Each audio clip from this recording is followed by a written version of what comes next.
bom dia. Quer começar o dia com uma boa notícia? Pois então vamos lá. No último final de semana foi divulgada uma pesquisa pela Fundação Getúlio Vargas que atestou que quase 1 milhão de pessoas saíram da pobreza absoluta. E o melhor de tudo, o Maranhão tem destaque nesse cenário. É sobre isso que nós vamos falar no programa de hoje. E quem está aqui comigo para falar mais sobre isso, o que isso representa para o desenvolvimento do Estado, é o secretário de Desenvolvimento Social do Estado, Paulo Cazé. Bom dia. Bom dia a todos os telespectadores, bom dia, é um prazer estar aqui com você. Seja muito bem-vindo. É bom falar de coisa boa assim de manhã cedo, né? Isso, início da semana, muito positivo. Início da semana. Quer dizer, a gente terminou o final de semana com essa notícia boa que mais de 10%, 10,5%, se eu não me engano, né? Perfeito. Foi a redução da pobreza. A capacidade de diálogo do nosso governador, a capacidade de articulação entre os secretariados está muito bem afinada para que a gente realmente consiga trazer resultado para o Estado e a gente mude, seja um ponto de virada desse quadro que nos persegue há muito tempo, né? Muito tempo, é verdade. E a gente fica muito positivo, a gente fica muito feliz com isso. O nosso governador Carlos Brandão tem tido uma sensibilidade social muito grande, tem feito um esforço enorme para a gente garantir a ampliação dos restaurantes populares, já são 173 restaurantes. A gente tem 217 municípios, a meta do nosso governador é colocar nos 217 municípios. Hoje já são 170 mil refeições dias. Olha o tamanho da população que a gente atende todos os dias, colocando uma alimentação de qualidade para crianças, para idosos, que muitas vezes estão em vulnerabilidade, já não têm a sua capacidade de renda favorável para pagar a medicação, ainda cuidar dos familiares. Então, é um equipamento muito importante. E aqueles que ainda têm um emprego formal, mas a renda não consegue ser distribuída para todos, ele acaba dando suporte também para essas famílias que conseguem, com aquele recurso, gastar em outra coisa que poderia estar gastando na alimentação. Com toda certeza. Antes que a gente fale assim mais especificamente da ação da Secretaria de Desenvolvimento Social, você tocou num assunto interessante. Essa ligação, essa interligação entre as políticas sociais que estão sendo desenvolvidas por todos os setores, por todas as secretarias. Eu acho que isso que dá um resultado conjunto bem maior, não é? Perfeito. Esse afinamento entre o secretariado, que é o espelho isso da gestão do governador Carlos Brandão, isso ajuda muito porque a gente tem muitos objetivos em comuns, que a gente consegue sentar com um parceiro, com um amigo secretário, e a gente consegue desenhar políticas e ações mais eficientes, mais eficazes. Então, a gente consegue alinhar a educação para a gente conseguir quebrar o ciclo de vulnerabilidade e pobreza, porque a gente sabe que isso às vezes é hereditário e a gente precisa interromper isso. A gente investindo na educação, criando as escolas dignas, ampliando a escola de tempo integral, que é uma das metas do nosso governador Carlos Brandão, ampliando as escolas militares também. A gente sabe que a gente vai ser disruptivo, a gente vai conseguir quebrar esses ciclos de vulnerabilidade dentro das famílias, mas também a gente está atendendo o imediato, está combatendo a fome, combatendo a insegurança alimentar no Estado. A gente está, amanhã mesmo, a SEMA vai estar investindo, vai estar lançando um programa muito importante, que é o Floresta Viva, onde a gente, lá na Baixada, a gente vai fomentar o plantio do açaí, o cultivo do açaí, para que isso gere renda, gere receita. Então a gente vê que são várias políticas públicas articuladas, onde a gente consegue fomentar a inclusão socioprodutiva. E lá nas sedes a gente tem também vários programas de inclusão socioprodutiva, Mais Renda, Minha Renda, Formando e Cozinhando, onde a gente fornece capacitação, fornece o equipamento para as pessoas e também um auxílio inicial de R$500 para que ela consiga operacionalizar aquele negócio. Então a gente tem feito um investimento muito forte para a gente tentar mudar essa realidade. Essas particularidades, que o Maranhão é muito grande, né? A gente tem 217 municípios, é muito município, não? Essa particularização dessa política, atendendo, por exemplo, vai na Baixada, faz uma coisa, vai no outro ponto do estado, faz coisas diferentes, quer dizer, para atender às especificidades de cada município, isso faz também que gere um pouco mais de desenvolvimento em cada setor, ao invés de fazer uma coisa unificada, né? Perfeito. A gente pode dizer que nossa riqueza está justamente nessa diversificação. São vários biomas que a gente tem no estado. A cultura, às vezes, muda. Até o São João, no sul, tem mais quadrilha. Aqui a gente tem mais o Bumba Meu Boi. Para ver como o estado é diferente. Então, né? Essa riqueza acaba sendo um ponto forte da gente. E a gente precisa também adaptar as políticas públicas para cada região. E potencializar a sua vocação, né? A gente diz muito lá na sede que a gente precisa identificar a vocação daquela população. A gente lá em Araioses, por exemplo, inaugurou um centro de beneficiamento de caranguejo, que é um ponto forte. A maior parte daquele caranguejo vai para as praias de Fortaleza, vai lá para Parnaíba, e muitas vezes o catador de caranguejo que está lá na ponta não recebe o valor adequado para o seu esforço, né? E a cooperativa vem justamente resgatar isso, a gente conseguir um valor agregado melhor, a gente não vender só o caranguejo natura, mas vender a patinha, vender a carne dele e conseguir um melhor retorno financeiro para aquelas famílias que estão lá. Então a gente precisa explorar a vocação regional de cada do estado. Pois é. Agora, assim, não quero jogar um balde de água fria, não, mas vamos lá. A pesquisa disse também que nós fomos o terceiro, tem o Pernambuco e Bahia, se eu não me engano, na nossa frente nesse ranking de corrida, ver quem chega em primeiro lugar lá não digo extinção, mas pelo menos amenização desses índices de pobreza. Esses números, eles refletem o quê? O que eles significam para a gente? Primeiro que em números absolutos a gente está em terceira colocação. Isso, eu só queria que você explicasse essa diferença entre o primeiro e terceiro. A gente está em 919 mil famílias que a gente conseguiu tirar da pobreza. Mas em números percentuais, a gente está entre os primeiros colocados, a gente está mais à frente. Então, o que esse número representa? Representa que tanto as políticas do governo federal, mas como as do governo estadual, estão alinhadas para que a gente consiga conceder meios para essa população sair da condição de vulnerabilidade, sair da condição de pobreza. A gente vê o nosso governador trazendo investimento maciço do capital privado, da iniciativa privada, na ampliação de empregos. A região de Balsas, a Impasa, por exemplo, vai gerar mais de 2.000 empregos. A gente viu aqui a expansão da Lumar. Então a gente vê vários investimentos privados vindo para o Maranhão, querendo explorar as potencialidades e as riquezas do Maranhão, mas a gente também tem que dar um olhar para aquela pessoa que às vezes não tem a capacitação e a gente precisa conceder a capacitação, aquela pessoa que está em vulnerabilidade e ainda não conseguiu um emprego formal e a gente precisa conceder pela informalidade, através do programa Mais Renda, Programa de Inclusão Socioprodutiva, a gente precisa conceder para ela uma oportunidade. Nosso governador diz muito que tem muita gente boa por aí, só precisa de oportunidade. E é isso que a gente tem tentado levar nos programas de inclusão socioprodutiva ao nosso estado. Quer dizer, a gente está à procura dessas pessoas boas para que elas tenham oportunidade de fazer coisas melhores. Perfeito. Todas as pessoas que a gente atende estão inscritas no CAD Único. O CAD Único a gente diz que é a porta de entrada das famílias mais vulneráveis. Por isso, a cada 2 anos a gente pede para aquelas famílias que estão inscritas no CAD Único, vá ao CRAS, vá ao CRES, atualize seu cadastro, porque são ferramentas importantes para você participar dessas políticas públicas e serem concedidos esses benefícios a você, para você sair dessa condição. Então, a gente atende só esse público, pessoas que estão inscritas no CAD Único, onde a gente consegue trabalhar de forma mais eficiente para que a gente tire ele desse estado de vulnerabilidade. Só voltando um pouquinho na disputa Maranhão, Bahia e Pernambuco, o Maranhão fica em primeiro lugar em números absolutos, é isso? Números percentuais. Em números percentuais. Absolutos a gente fica em terceiro. E terceiro, mas a gente pode levar em consideração que a Bahia também tem uma população maior do que a nossa. Então, a gente já não se sente assim, a gente já não se sente assim lá no terceiro, não. A gente vai se sentir sempre no primeiro, né? Claro. Porque o percentual é que vai indicar a quantidade de pessoas que foi alcançada por essas políticas. Perfeito. E foi assim, a gente está falando de 3 anos de avaliação. Foi um resultado expressivo, muito, muito bom para o estado do Maranhão. A gente tem vários programas em ação. Nosso governador Carlos Brandão tem nos dado a liberdade de fazer um projeto para a agência de fomento do estado. A gente percebe que minha formação é engenharia civil, e a gente bate muito que para a gente desenvolver rápido uma localidade, a gente precisa de 3 pontos, né? Estrada, crédito e energia.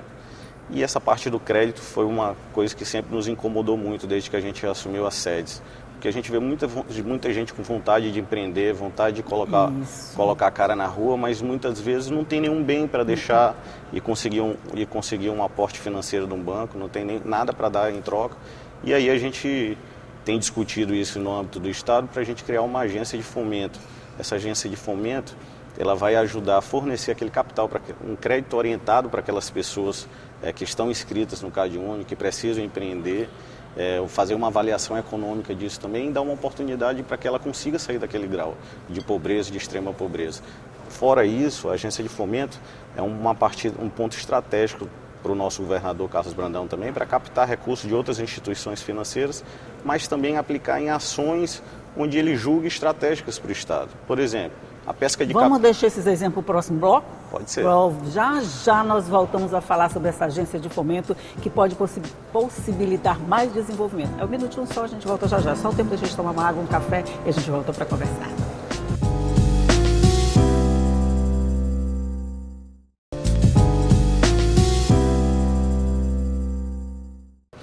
Já estamos de volta conversando aqui sobre essa última pesquisa da Fundação Getúlio Vargas, que nos colocou numa posição muito confortável com relação ao combate à pobreza. E eu estou conversando aqui com o secretário de Desenvolvimento Social do Estado, Paulo Cazé. E eu interrompi você, mal educada que sou, interrompi você sobre a questão da importância ser um banco de fomento, uma agência de fomento para essas pessoas que precisam de oportunidades e de aporte financeiro, é mais ou menos isso? Perfeito. Explicando o porquê da agência de fomento.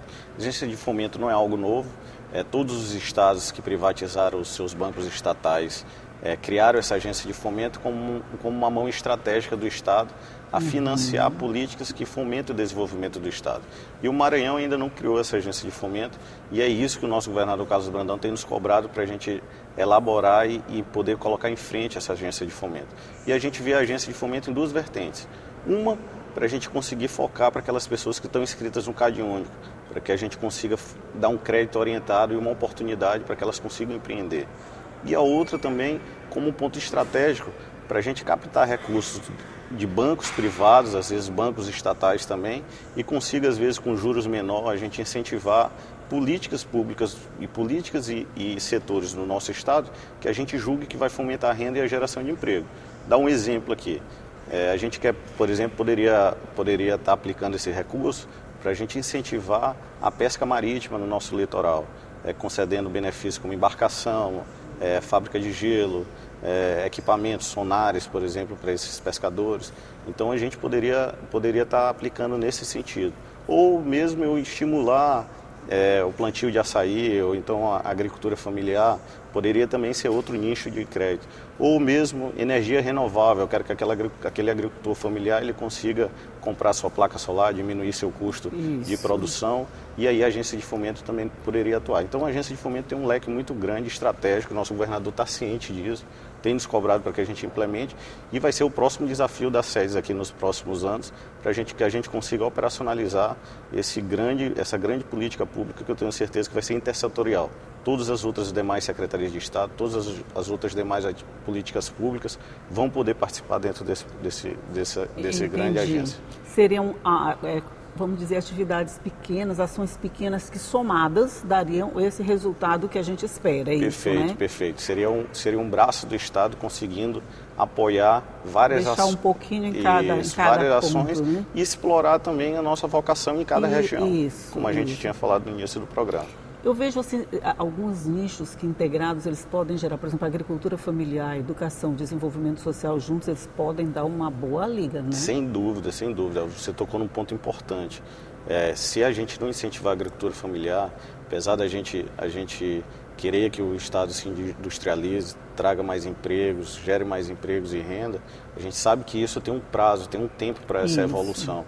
E a nossa vocação ainda está nos pequenos agricultores, agricultores familiares, que estão lá no setor rural, e aí a gente precisa dar um aporte, um apoio para esses agricultores, e o governo do Estado tem feito isso através da SAF, da Sagrima, e aí eu acho que a agência de fomento também pode ser uma linha de crédito para a gente conseguir explorar mais políticas públicas para esses setores. Com certeza, porque assim, esse resultado é bom, maravilhoso, maravilhoso. Pronto, chegamos, conseguimos sair daquela pesquisa que você disse que incomoda tanta gente, que toda vez que sai uma pesquisa a gente está lá no final, isso incomoda mesmo, viu? Graças a Deus demos o pontapé inicial, mas diz que conseguir, às vezes é fácil, manter é que é um pouquinho mais difícil. Nossa meta não é manter, nossa meta é a gente avançar ainda mais. Nos próximos anos a gente tem um percentual ainda melhor. Eu não tenho dúvida que a gente vai conseguir um resultado ainda melhor. A SEDES tem investido, o nosso governador Carlos Brandão tem investido pesado na parte social, na ampliação dos restaurantes populares. Como eu disse, a gente já tem 173, a gente está chegando nos 217 municípios, Só essa semana inauguraremos mais 2 restaurantes populares. Esta semana? Esta semana. A meta do nosso governador é até o final do ano inaugurar 40 em todo o ano de 2024.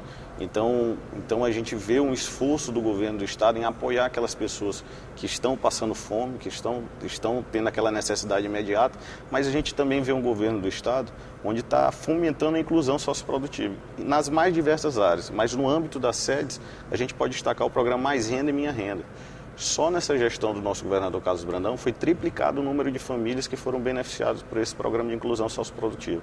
E Helder, se você tiver oportunidade, passar num arraial, alguma festividade, você olhar um carrinho Mais Renda, encoste. Escute o testemunho dessas pessoas. A gente falou ontem sobre isso aqui no programa, sabe? A gente foi conversando sobre turismo com a secretária de turismo, ela falou sobre isso. Essa movimentação dessa economia, parece coisa pequena, né? Você vê os grandes restaurantes cheios, mas se você vai numa banquinha do Mais Renda, não tem mais nada, porque acabou todo mundo, ela já conseguiu vender tudo. Isso é muito legal, né? É encantador a gente pegar os depoimentos. Tem gente que venceu a depressão, tem gente que está pegando esse recurso, investindo maciçamente na educação do filho, seja com uma faculdade, seja comprando material escolar. Então é encantador a gente ver os testemunhos dessas pessoas, porque realmente isso tem transformado. E aí a gente vê algumas críticas dizendo, não, vocês estão fomentando a informalidade. Não, a gente não está fomentando a informalidade. A gente tem a certeza que para a pessoa se formalizar, ela precisa dar uns passos com segurança para que aquilo realmente seja um empreendimento dela.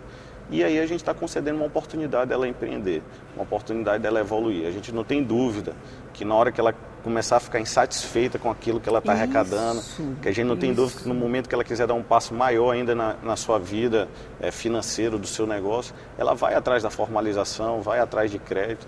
E aí a gente precisa ter uma agência de fomento também que dê suporte para essas famílias que já bateu o teto, já conseguiu achar seu nicho de negócios, né? E queira evoluir ainda mais. Pois é, porque estimulando a informalidade é uma retórica muito simplista, né? Porque a pessoa não tem nada, ela precisa começar de alguma forma, ela não pode começar grande. Perfeito. Então vamos começar devagar, vamos subindo passo a passo e daqui a pouco, quem sabe, quem está hoje só com uma banquinha de comida, daqui a pouco tem um restaurante. Perfeito. Eu acho que esse é o sonho de quem começa, né? Todo mundo começa sonhando para realizar. Isso, e o Mais Renda e Minha Renda tem mais atividades. A gente está só no ramo da alimentação, mas a gente está expandindo isso. Mecânicos de motocicleta, a gente sabe que tem uma meninada no interior aí que é invocada por moto, mexe em moto. Aí o governo do estado vai estar lá chegando com apoio, com equipamento, com treinamento, para que ela consiga gerar renda daquela atividade que ele tanto gosta. A gente tem também do técnico de refrigeração, de ar-condicionado, a gente sabe que existe uma demanda reprimida muito grande aí. E tem várias outras atividades que a gente vai estar espalhando para o nosso Maranhão, para que essas pessoas que estão inscritas no Cade Único, estão em condições de vulnerabilidade, se somem a esse número de quase de 1 milhão de pessoas que saíram da pobreza. Pois é, a ideia é ajudar quem está na linha de pobreza a sair dela, a partir daí pegar outros passos, né? Então vocês estão, vamos dizer, focando nessas atividades. Conserto de motocicleta no interior é fundamental. É fundamental. Você vê moto para todo lado. Comida é fundamental. Agricultura familiar é fundamental. Perfeito. Então, esses pontozinhos básicos, eu acho que é por aí que a gente vai, né, secretário? Tá, os índices indicam que a gente está no caminho correto, né? A agricultura familiar inserindo dentro dos restaurantes populares, Isso. O aumento da inclusão socioprodutiva, outros programas de outras secretarias apoiando também a agricultura familiar e apoiando atividades que são nossa vocação. Esse é o caminho para a gente gerar renda e a gente conseguir sair desse quadro de pobreza, de extrema pobreza, que a gente já viu um salto substancial, mas a gente está insatisfeito, a gente vai atrás de melhores resultados. Essa é uma meta que o nosso governador Carlos Brandão nos deu. E aqui eu quero agradecer a todos os servidores das sedes que têm nos ajudado a gente bater todas essas metas e desafios que o nosso governador Carlos Brandão tem nos imposto. Vocês estão se colocando novas metas? A gente tem muitas. Uma delas é a gente alcançar nos próximos anos um percentual de 12% a 15%, tirando essas famílias da extrema pobreza. A gente sabe que é um desafio muito grande. Olha, esses números são ambiciosos, hein? Isso, mas a gente está preparado para isso, a gente está com uma equipe qualificada, todos os secretários estão afinados com as políticas públicas, e a gente não tem dúvida que o nosso governador Carlos Brandão logo vai poder comemorar esses dados novamente. Pois é, e a gente comemora junto, claro, porque quando o Estado ganha, todo mundo ganha, né? A gente já fica contente. Se está aqui dizendo que a gente chegou pelo menos em 12%, qualquer número a mais significa mais pessoas com maior dignidade, com melhor qualidade de vida. Isso vai se refletir de uma forma geral no desenvolvimento do Estado de uma forma mais completa, vamos dizer. Perfeito. A gente está falando aqui, só esse resultado que saiu, a gente está falando de 1 milhão de pessoas. Pois é, a gente está falando de 1 milhão de Então, pessoas, muita quase 1 milhão gente, de pessoas, muita gente, muita né? gente que está tendo a oportunidade de conseguir sair dessa condição de vulnerabilidade, conseguir seu espaço ao sol. E é isso que a gente deseja a todas as famílias maranhenses. E parabenizar aqui mais uma vez o nosso governador Carlos Brandão pelo compromisso em cuidar do nosso povo maranhense. Pois é, então vamos ampliar esse sol mais para todo mundo, que muita gente chegue para essa luz, que saia da sombra e que esse 1 milhão se transforme em vários outros milhões. E o Paulo Casel, secretário, vai voltar aqui para contar que a gente conseguiu mais coisas. Eu adoro notícia boa de manhã cedo, assim, é muito bom começar o dia. Muito bom, obrigado pelo espaço, eu agradeço a todos os telespectadores. Obrigada a você, tchau e até a próxima.